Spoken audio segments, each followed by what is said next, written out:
Dear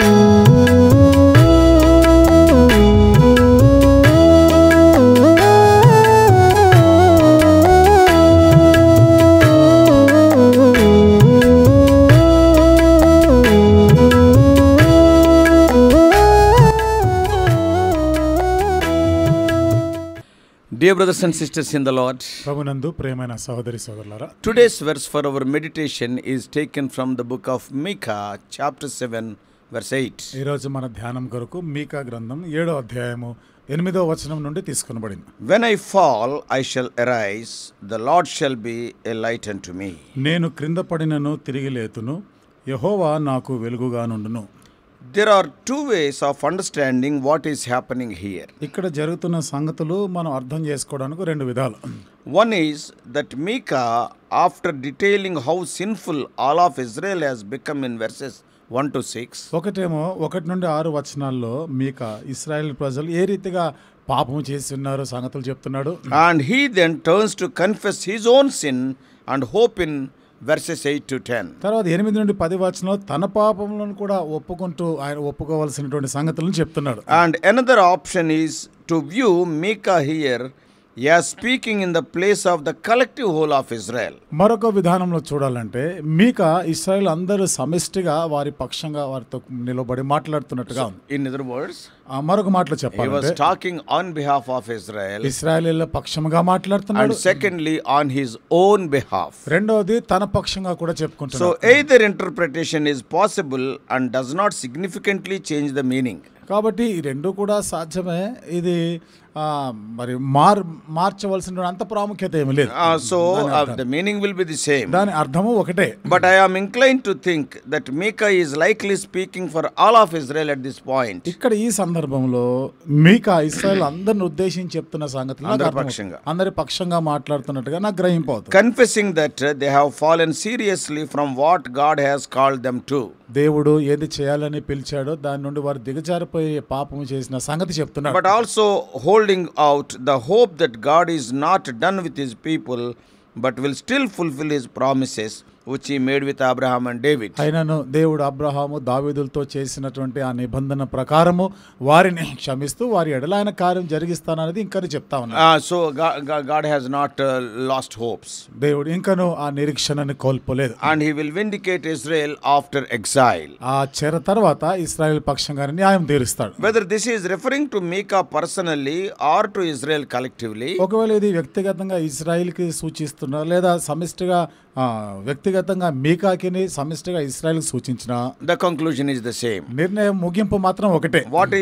What this passage shows us is the proper response God's people should show when they fail. ఈ భాగం ఏం చూపిస్తుంది అంటే దేవుని ప్రజలు తప్పిపోయినప్పుడు వారు దేవుని ఎడల ఎట్లా స్పందించాలో జ్ఞాపకం చేస్తారు. Though warnings are given to alert us to the danger of sin and the cost of sin, పాపం యొక్క ప్రమాదము దాని క్రయము ఏమిటిదో దాని గురించి మళ్ళీ జాగరూకులుగా చేస్తున్నా గానీ and yet if you have ignored them, అయినను ఒకవేళ నువ్వు దాన్ని నిర్లక్ష్య పెడితే and if you submerged yourself into a sink of sin, నువ్వు ఇంకా పాపంలోనే మునిగిపోతూ ఉంటే then what will happen? అప్పుడు ఏం జరుగుతుంది? What you do now? ఇప్పుడు నువ్వేం చేస్తావు? And first of all, మొదటిది understand your enemy. నీ శత్రు ఎవరో నువ్వు గ్రహించాలి. Verse 8 opens with Micah addressing his enemy. 8వ వచనంలో మీకా శత్రువును ఉద్దేశించి మాట్లాడుతున్న మాటలతో ఆరంభించబడింది. Rejoice not over me, O my enemy. నా శత్రువా నా మీద అతిశయింపవద్దు. Why would the enemy rejoice? శత్రు ఎందుకు అసలు అతిశయిస్తాడు? Israel's enemies, that is Assyria, Babylon and other nations, would rejoice when they saw that their kingdom was tottering, hungry to devour and despoil another nation. ఇశ్రాయేలు యొక్క శత్రువైన అష్షూరు బబులోను వారు ఈ ఇశ్రాయేలు ఎంతో ఆకలికి అలమటించి వారు కూలిపోయిన సందర్భాల్లో వారు అతిశయిస్తూ ఉంటారు. Because in this old world, ఎందుకంటే ఆ పురాతన ఆ లోకంలో whenever fighting a war was there, either kill or to be killed, that's all. ఎప్పుడైనా యుద్ధం జరుగుతూ ఉన్నప్పుడు చంపడమో సావడమో అనేది జరిగేది. God had warned Israel for centuries. దేవుడు శతాబ్దాల తరబడి ఇశ్రాయేలులకు హెచ్చరిక చేస్తూనే ఉన్నాడు. That if they continue to ignore and reject God and scoff at his law, ఎడతెగక దేవుని యొక్క వాక్యమును దేవుని మాటలు పెడచెవిని బట్టి నిర్లక్ష్య పెడతా ఉంటే ఆయన మాటలను అపహాస్యం చేస్తే and think that they could practice injustice under God's nose, చూడండి వారు In the eyes of God, before God only, they can do injustice to one another. అంటే దేవుని ఎదుటనే వారు ఒకరు అన్యాయాన్ని చేస్తా ఉంటే God has already so many times He has warned that they have to face tragic consequences. దేవుడు ఎన్నో పర్యాయములు మీరు చేసేదానికి ప్రతిఫలంగా పరిణామాలు అనుభవించాలని హెచ్చరికలు చేసినారు. They would be ejected from their land. వారి దేశం నుండి వారు తొలగించబడతారు. And they become slaves again. మరలా వారు బానిసలైపోతారు. And they will lose their inheritance. వారికి ఉన్న స్వాస్థ్యాన్ని పోగొట్టుకుంటారు. And this is precisely what was happening. ఇదే కదా అక్కడ మనం చూస్తున్నాం జరుగుతా ఉన్న సంగతి. Israel's sins had led them to lose their kingdom. ఇశ్రాయేలీయుల యొక్క పాపము వారి రాజ్యం వారి దేశము పోగొట్టుకునేటట్టు చేసింది. And this led their enemies to rejoice. అంతేకాకుండా వారి శత్రువులు వారిపైన అతిశయించేటట్టు చేసింది. But of course, behind these pagan armies is a greater enemy, the enemy Satan and his demons. అయితే ఈ అన్య సైన్యం వెనకాల మరింత గొప్పదైనటువంటి సాతాను అపవాది యొక్క సైన్యం ఉంది. And here Micah speaks to them. ఇక్కడ మీకా వారితో మాట్లాడుతున్నాడు. Rejoice not over me, my enemy. నా శత్రువా నన్ను బట్టి సంతోషించొద్దు. Satan wants to rejoice over your fall, over your sin. నువ్వు పడిపోయినప్పుడు నువ్వు పాపం చేసినప్పుడు సాతాను నిన్ను బట్టి వాడు సంతోషిస్తుంటాడు, అతిశయించాలనుకుంటాడు. That's what he does. అదే వాడు చేసింది కూడా. And if we are clear-eyed about our life, we have to admit that there is a good reason for the enemy to rejoice. Is there not? మన జీవితంలో ఒకవేళ మరి దానికి కారణాలుగానే ఏమైనా ఉంటే దానికి తగ్గట్టుగానే శత్రువు మరి వాడు అతిశయిస్తూ నవ్వుతా ఉంటాడు కదా. Satan is rejoicing means there is a good reason, because many times we fail. సాతానుడు నిన్ను చూసి నవ్వుతున్నాడు అంటే కారణాలు ఉన్నాయి కదా. ఎన్నోసార్లు మనం పడిపోయినాం. జాన్ న్యూటన్ గారు, the 18th century pastor, 18వ శతాబ్దపు కాపరి, and he wrote many hymns also. ఎన్నో పాటలు కూడా రాశాడు. At the age of 51 he wrote in a letter to a friend. 51 సంవత్సరం వయసులో తన స్నేహితుడికి ఒక ఉత్తరం రాశాడు. The life of faith seems so simple and easy in theory. చూడండి, విశ్వాస జీవితం గురించి అంటే చెప్పుకోవడానికి ఇదంతా బాగానే కనిపిస్తుంది. That I can point out to others in a few words. అంటే ఇతరులకి కొన్ని మాటల రూపంలో నేను చెప్పగలను. But in practice it is very difficult. కానీ అదే క్రియాపూర్వకంగా చేసే మాటకు వస్తే ఇది కష్టమే. My advances, my progress are very slow. కాబట్టి నేను వృద్ధి చెందుట, నేను ముందుకు సాగిపోతే అది ఆగిపోతా ఉంటాను. That I hardly dare, I cannot say I get forward at all. నేను ఇంకా ముందుకి సాగిపోలేను అని చెప్తా ఉంటాను. You know, you should not be anxious about anything. చూడండి, దేని గురించి కూడా చింత చేయకూడదు తెలుసా. And see, when sometimes there is no good reason also, we will be worrying. కొన్నిసార్లు చూడండి, ఏ కారణం లేకుండా కూడా చింతిస్తూ ఉంటాం. No, sometimes we will be fearing. కొన్నిసార్లు భయపడుతుంటాం. You know that the lie is not going to solve the problem. చూడండి, అబద్ధం అనేది నీ జీవితంలో సమస్య పరిష్కారం చేయదన్న A lie will create another new lie. ఒక అబద్ధము మరొక అబద్ధాన్ని అది సృష్టించగలుగుతుంది. And suppose you know that sitting and numbing your mind with hours of TV won't fix the problems you are ignoring. నువ్వు కూర్చొని టీవీల ముందు గంటల తరబడి నువ్వు కూర్చున్నావు, నీ సమస్యలను లెక్క చేయకుండా I can forget my problems. అంటే నా సమస్యలు ఇవన్నీ నేను మర్చిపోగలను I can ignore my problems. నా సమస్యల్ని నేను పట్టించుకోకుండా I will involve in some entertainment. ఏదో వినోదాల్లో నేను ఉండొచ్చు. That will not solve your problem. అది నీ సమస్యని పరిష్కారం చేయలేదు. You have to still struggle. ఇంకా నువ్వు పోరాడుతూనే ఉంటావు. Our progress in godliness is often slow.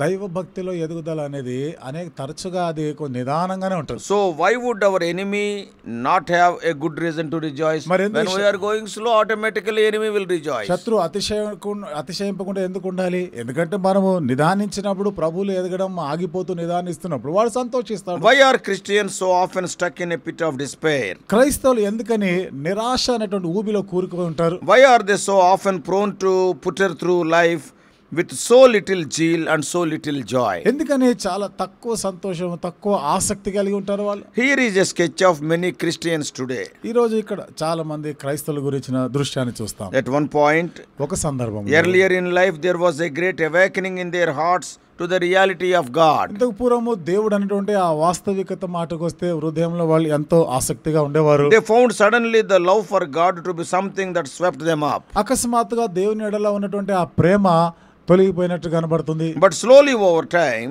అయితే నెమ్మదిగా కాలం గడుస్తున్న కొలది, like the air leaking out of a balloon, ఏ రీతిగా అయితే ఒక గాలి బుడగలో నుండి గాలి వెళ్ళిపోతుంటదో, their passion and favor begin to diminish. ఇప్పుడు వారికి ఉన్నటువంటి ఆసక్తి ఇవన్నీ కూడా నెమ్మదిగా తరిగిపోతా ఉంటాయి. They look back fondly on the earlier times of tenderness to the Lord. అంతకు పూర్వము ప్రభు ఎడల వారికి ఉన్నటువంటి ఆ ప్రేమ వాటి వైపు చూస్తారు. మళ్ళీ Now they feel hemmed in by besetting sins, they thought they had gone away. ఇప్పుడైతే ఇంకా ఆ చులుగా చిక్కులు పెట్టేటువంటి ఆ పాపంలోను వారు ఇరుక్కుపోయి ఇంకా మా పని అయిపోయింది The అనుకుంటారు. concerns of the world become so important. లోక సంబంధమైన ఐహిక విచారాలు ఇవే ఎక్కువైపోతా ఉంటాయి. And by a desire to appear a certain way to others, they wanted to just put forth some show. ఏదో మనుషుల ఎదుట కనబడాలని ఏదో మంచిగా ఉండాలన్నట్టు నటిస్తూ ఉంటారు. See, like ivy, that is the teagle and all these things growing up on a old wall. చూడండి ఆ తీగలు ఇవన్నీ కూడా ఆ పాత ప్రాకారాల పైన పాకుతుంటాయి కదా. Sin begins to creep over their life. పాపం అనేది వారి జీవితంలో అట్లా పాకుతా Then ఉంటుంది. slowly flowering into guilt and shame that cloud their mind. నెమ్మదిగా ఇక నేరారోపణ దోషారోపణ అనేటువంటిది ఇవన్నీ కూడా పెరిగిపోతా ఉంటాయి. And the చీకటి shame will కమ్ముకుంటుంది. cloud their mind. ఇక సిగ్గు అవమానం వారిని ఆవరించుంటుంది. And lead them to become more isolated from others. ఇక ఇతరుల నుండి మరి వేరైపోయేటట్లుగా చేస్తుంది. And maybe they begin compromising in ways that they are deeply ashamed of. బహుశా వారు సిగ్గుపడిన ఆ విషయాలను బట్టి వారు ఇంకా దానిలో లోతుకు మునిగిపోయి ఉంటారు. And they will plunge into isolation. ఇంకా వారు ఏకాంత పరిస్థితికి వెళ్ళిపోతారు. They long to experience the Lord afresh. They long to be spiritual, but like an old engine trying to turn over in a cold day, they find no ignition. ఇప్పుడు వారు ప్రభు కొరకు ప్రేమ కలిగి ఉండాలి, ప్రభు కొరకు జీవించాలంటే ఆసక్తి వస్తుంది కానీ పాతదైపోయినటువంటి ఆ ఇంజన్ ఇంకా అది ఎప్పుడు స్టార్ట్ కాకుండా ఉన్న పరిస్థితిలో ప్రయత్నం చేస్తుంటారు. చూడండి అంత చలి వాతావరణంలో It will find no ignition, it will not start. అందులో వేడే రాదు, ఇంజన్ స్టార్ట్ కాదు కదా, అలాగైపోతుంది And పరిస్థితి. yet to all of this, that in the meanwhile Satan is striving to lure their hearts into an icy slumber. వీటన్నిటికీ అదనంగా ఇంకా సాతానుడు వారిని ఒక నిద్రావస్థలను తీసుకొని వెళ్తూ వాళ్ళని ఇంకా దారి తొలగిస్తూ ఉంటాడు. Yeah, that is to spiritually chloroform them to the hope of the gospel. చూడండి సువార్త ఎడల నిరీక్షణ లేకుండా వారిని మత్తులుగా చేసేస్తుంటాడు. So what can those people do? అలాంటి వారు ఇప్పుడు ఏం చేయగలరు? Oh, they have to accept the reality. వాస్తవికతను వాళ్ళు అంగీకరించాలి. See in Micah chapter 7, మీకా గ్రంథం 7వ అధ్యాయం in verse 9, first part, 9వ వచనంలో మొదటి భాగంలో I will bear the indignation of the Lord because I have sinned against him. ఆయన నా పక్షమున వ్యాజ్యమాడి నా పక్షం న్యాయం తీర్చే వరకు నేను ఆయన కోపాగ్నిని సహింతును. Micah recognizes for himself and for his people the reality of their sin. మీకా తన ప్రజల పక్షంగా వారు చేసిన ఆ పాపాన్ని వాళ్ళు గ్రహించినారు. And he has fallen. ఆయన పడిపోయి He ఉన్నాడు, is sitting in darkness. చీకటిలో కూర్చొని ఉన్నాడు, And he has sinned. పాపం చేసినాడు. Every sinner in this morning knows that Micah was talking about here, knows what it is to experience in the darkness of your soul that comes from sin. ఈ ఉదయకాలం ప్రతి పాపి కూడా చీకటి అనేది ఒక పాపిని తాను చేసిన క్రియలను బట్టి ఏ స్థితికి దిగజార్చిందో తెలుసుకోవాలి. But notice the simplicity of his confession. అయితే తాను ఎంత సరళంగా ఒప్పుకుంటున్నాడు చూడండి. He has not messed up or made some more mistakes or struggled. దీని కొరకై మరికొన్ని పొరపాట్లు తప్పిదాలు ఇంకా ఆయన చేయలేదు. He has sinned. పాపం చేసినాడు. And there is no spin. He simply admits that he is a sinner. ఇక ఆయన అవి లేనిపోయిన మాటలు చెప్పడం లేదు, నేను పాపం చేసి తినని ఒప్పుకుంటున్నాడు. So friend, can you confess your sin? కాబట్టి స్నేహితుడా, నీవు కూడా నీ పాపాన్ని ఒప్పుకోగలవా? Can you accept the reality that you are a sinner? నీవు పాపివి అనే ఈ సత్యాన్ని ఒప్పుకుంటావా? If you are not a Christian today, ఒకవేళ ఈ రోజు నువ్వు క్రైస్తవుడు కాకపోతే I wonder what you think of this. మరి దీని గురించి నువ్వేం ఆలోచిస్తున్నావు? నాకు Perhaps you have thought of church as some kind of moral gym where people go to improve themselves.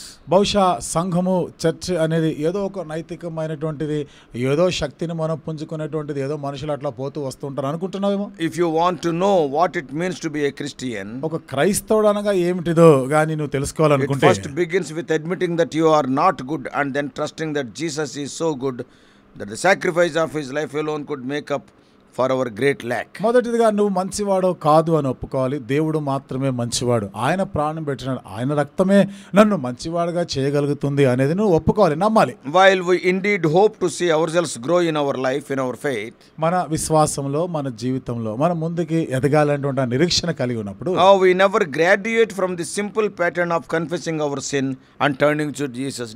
Daily we have to do like that. ఏదో ఒకసారి పాపం నుండి నేను వెనుదిరిగాను, పశ్చాత్తాపడ్డాను, ఇంకా అయిపోయింది కదా అనుకోవడం కాదు, అన్ను దినము కూడా ఒప్పుకుంటూనే ఉండాలి. Because we are living in a slippery world. ఎందుకనగా మనం ఈ జారుడు వాలుగా ఉన్న ఈ లోకంలో ఉన్నాం. So this brings me back to my original question for the Christians. ఇది మరలా నాకు మొదటి ఆ ప్రశ్న క్రైస్తవుడు అనే దాని దగ్గర తీసుకొస్తుంది.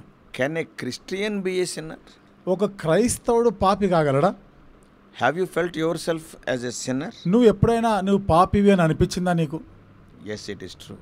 సత్యమే, అవును, జరుగుతుంది, సాధ్యమే. 1 John 1:8 says, యోహాను రాసిన మొదటి పత్రిక 1:8 రాయబడింది, if we say we have no sin, we deceive ourselves and the truth is not in us. నేను పాపము చేయలేదని చెప్తే మనం అబద్ధం ఆడిన వారం అవుతాం, మనలో సత్యం ఉండదు And అన్నాడు. again in verse 10, 1 John 1:10, యోహాను రాసిన మొదటి పత్రిక 1:10 ఇంకా అంటాడు, if we say we have not sinned, we make him a liar and his word is not in us. మనము పాపము చేయలేదని చెప్పుకుని ఎడల ఆయనను అబద్ధికునిగా చేయవారు మగుదుము, మరియు ఆయన వాక్యము మనలో ఉండదు. So if we cannot admit we are sinners, we are self-deceived. మనం పాపులమి అని ఒప్పుకోవడానికి ఇష్టపడకపోతే నీకు నీవే మోసం There చేసుకుంటున్నావు. is no truth in it. నీలో అందులో సత్యం ఉండదు. And God's word will not be there in you. అంతేగా దేవుని వాక్యము నీలో ఉండదు. And above all, alarmingly, we are calling God a liar. అన్నిటికీ పైగా చూడండి, ఇక్కడ ఇది మేల్కొల్పే మాట, దేవుణ్ణి అబద్ధికుడిగా చేస్తున్నాం. That is not a position any person should be in. ఇది ఏ వ్యక్తి కూడా ఇలాంటి స్థితిలో ఉండకూడదు. So dear friend, maybe the very thing that is strangling your spiritual vitality is your refusal to see the wickedness of your heart, to consider it honestly. Many times, see, we will not see the wickedness in our heart, and we will not confess honestly, and that will be a great hindrance. కాబట్టి స్నేహితుడా, అనేక పర్యాయాలు మనలో ఉన్నటువంటి ఆ పాపము అది మనం చూసుకోము, దానిని ఒప్పుకోము, ఇది మనకి గొప్ప అభ్యంతరం, ఆటంకంగా ఉండిపోతుంది. Maybe you can admit that you are a sinner. బహుశా ఒకవేళ నీవు పాపి అని ఒప్పుకోవచ్చు. Look at the promise nestled in between verses 8 and 10 of 1 John 1. యోహాను రాసిన మొదటి పత్రిక 1:8-10 వచనాలకి మధ్యలో ఉన్న వచనం చూడండి. So if we confess our sins, he is faithful and just to forgive us our sins and to cleanse us from all unrighteousness.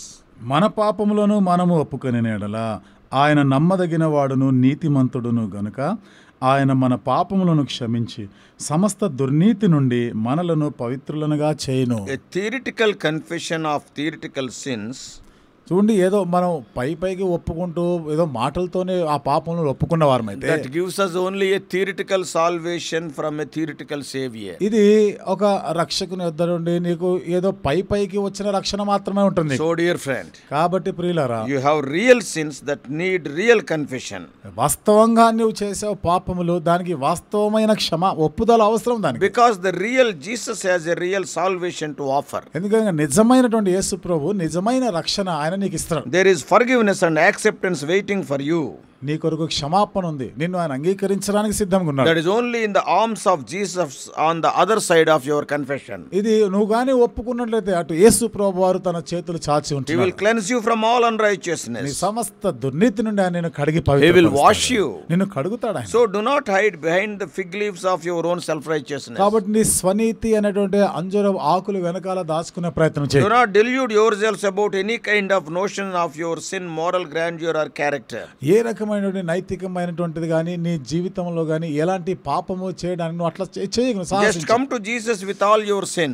నీవు చేసిన పాపం ఉన్నట్టుగా యేసు ప్రభు దగ్గరికి వచ్చి ఒప్పుకో.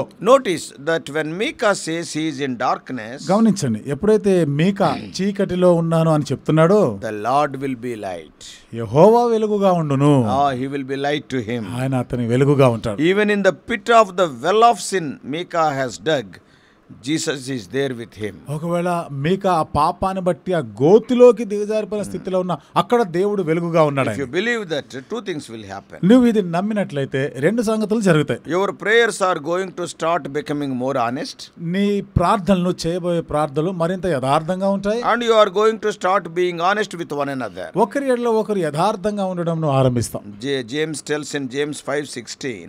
యాకోబు పత్రికలో రాస్తూ 5:16 వచనంలో అంటాడు, Therefore confess your sins to one another and pray for one another that you may be healed. మీ పాపములను ఒకనితో ఒకడు నొప్పుకొనుడి, మీరు స్వస్థత పొందినట్లు ఒకని కొరకు ఒకడు ప్రార్థన చేయుడి. So after accepting the reality, మరి ఈ వాస్తవికతను అంగీకరించిన తర్వాత the next step is తర్వాత మెట్టు look to Jesus.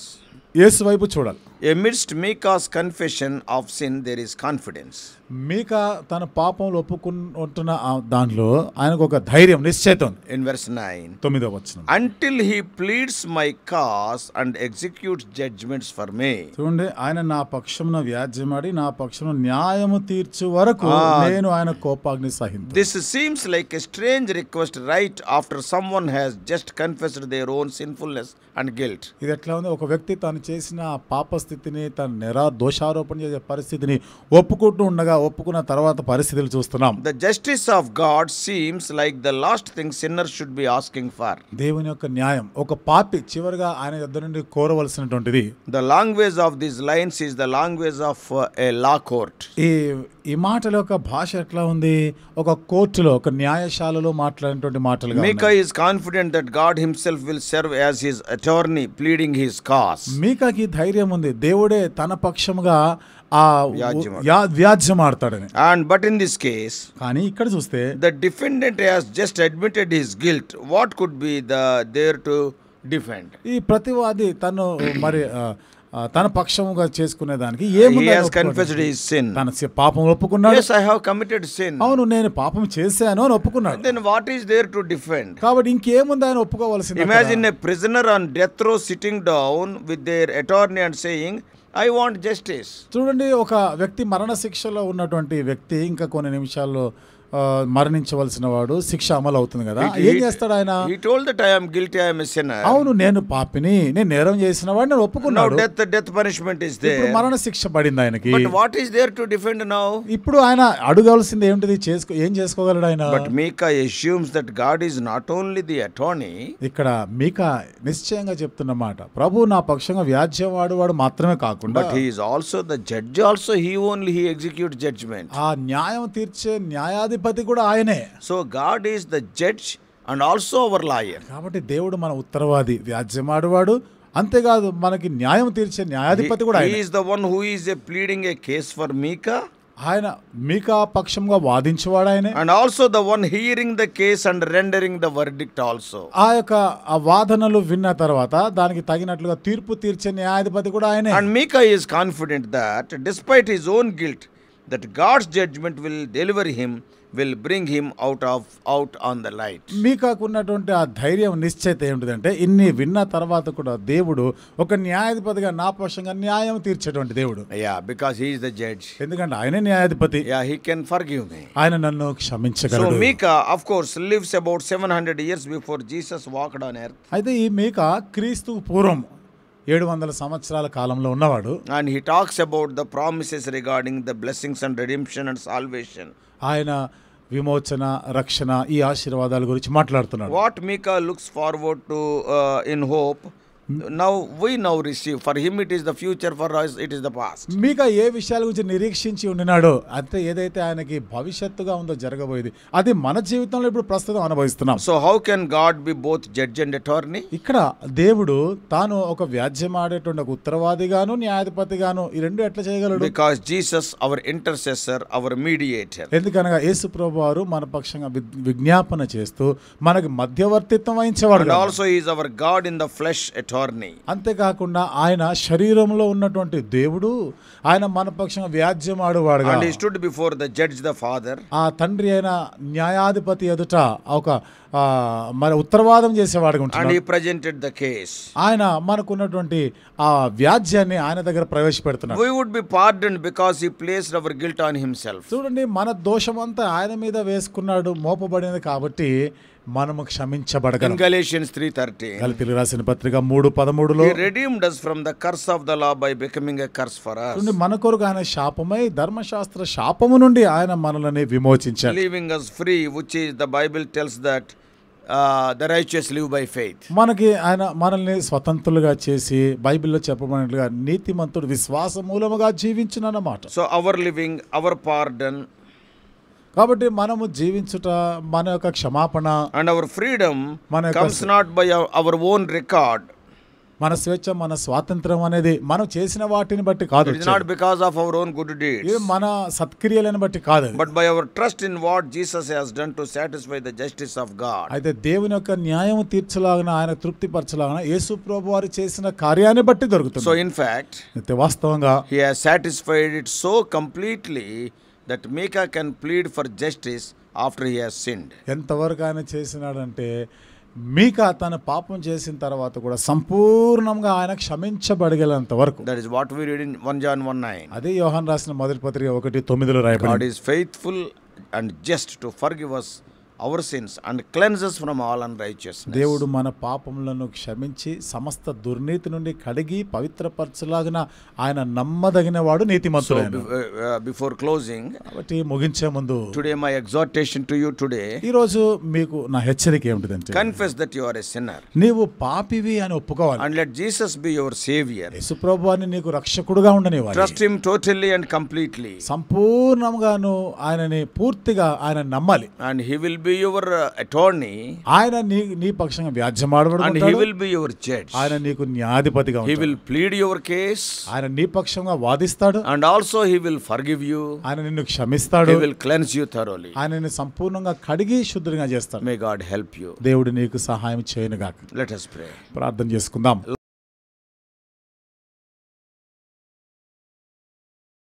Loving Heavenly Father, ప్రేమగల మా పరలోకపు తండ్రి, though we have become the children of God, quite often we fall spiritually. మేము దేవుని పిల్లలం అయినా కానీ అనేక పర్యాయాలు ఆత్మీయంగా పడిపోతూ ఉన్నాం. But what we have read from the Micah, it is of great encouragement. అయితే మీకా గ్రంథం నుండి చదివిన ఈ వాక్యాలు మాకు ఎంతో గొప్ప ఆదరణ. Lord, when we confess our sins, ప్రభువా మా పాపములను when ఒప్పుకున్నప్పుడు, we say that we are sinners, మేము పాపులమే అని చెప్పినాం, you will be our attorney and also our judge. దేవా నీవు మాకు ఉత్తరవాదం చేస్తూ మాకు న్యాయాధిపతిగా కూడా You ఉంటున్నావు. will cleanse us thoroughly. మమ్మల్ని సంపూర్ణంగా కడుగువాడు. Help our dear ones, O Lord, to have a clean sheet of their life. మా ప్రియులైన వారు కూడా వారి జీవితాల్లో నిర్మలమైనటువంటి ఆ మనస్సాక్షి కలిగి ఉండటకు సహాయం చేయండి. Guide us throughout this day. దినమంతా కూడా మమ్మల్ని నడిపించండి. We do pray in the all-forgiving name of our Lord and Savior Jesus Christ. మా ప్రభువును రక్షకుడైన యేసుక్రీస్తు వారి సమస్తమును క్షమించే నామములోనే ప్రార్థించి వేడుకుంటున్నాం తండ్రి. Amen.